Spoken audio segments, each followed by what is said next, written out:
Облысымыздағы емханалар биыл екінші рет жедел жәрдем көліктерімен толығып отыр. Оның жартысы шаһарда қалса, қалғаны шалғай аудандарға жіберіледі. Іші толықтай заманауи қондырғылармен жабдықталған жол үстінде келе жатып ақ науқастарға алғашқы көмек көрсетуге болады.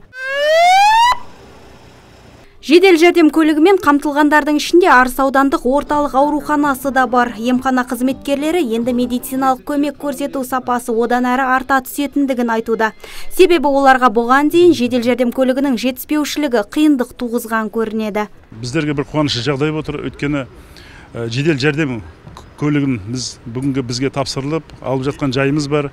Жалпы ауданымызда 5 бригада жедел жәрдем көмек көрсетеді халыққа, тұрғындарға. Мінекей жылдан жылға біздерге материалдық техникалық базамызды жоғарылатып отыр. Өткен жылы біз бір көлік алған болатынбыз. Биыл мінекей тағы көлік алып жатырмыз. Алғашқы медициналық көмекті дамыту, тұрғындардың денінің саулығын арттыру мемлекет жүктеген басым бағыттарының бірі. Өңірде бұл салада ауқымды істер атқарылуда. Аймақ басшысы ұлт саулығын қамтамасыз ететін жедел жәрдем қызметін жетілдіріп, алғашқы көмектің деңгейін жоғарылату мақсатында оң ықпалын тигізетіндігін атап өтті. 7 мыңнан аста дәрігер бар, 25 мыңнан аста медициналық біздің жаңағы медбикелеріміз бар. Бұл үлкен жұмыс, жауапты жұмыс.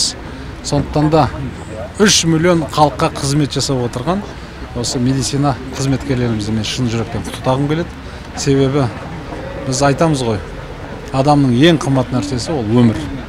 Ал сол өмірге қажетті мәселе ол денсаулық. Сол денсаулықты сақтайтын осы біздің медициналық қызметкерлер. Ауыра қалсақ, алдымен ақ қалатты абзал жандарды іздейміз деген облыс әкімі мамандармен бірге жедел жәрдем көліктерін аралап, ондағы жаңашылдықтармен танысты. Аппараты, ИВЛ аппараты. Жүрекке ИВЛ. Демалдыруға. Яғни жеткізгенше мына жерде барлық жағдай бар. Барлық жағдай.